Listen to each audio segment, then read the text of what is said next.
শুভ সকাল বন্ধুরা। সকাল সকাল দেখো তোমাদের সামনে বসে পড়েছি রান্না নিয়ে। কি রান্না করছি তোমাদের সাথে শেয়ার করব। কর্তাবু খেয়ে কাজে যাবে, ছেলেও বেরোবে আজকে, এই জন্য তোমাদের সাথে শেয়ার করছি। আছে গরম গরম ভাত,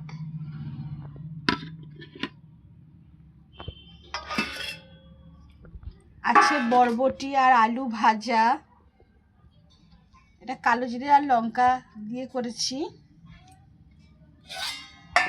আর করেছি আম ডাল, শস্য ফোড়ন দিয়ে শুকনো লঙ্কা ফোড়ন দিয়ে আম ডাল করেছি, মুসুর ডাল এটা, আর করেছি কাতলা মাছের ঝাল পেঁয়াজ রসুন দিয়ে। আর নামানোর সময় একটু ধনেপাতা দিয়ে দিয়েছি, পেঁয়াজ দিয়েছি, সব দিয়ে করেছি।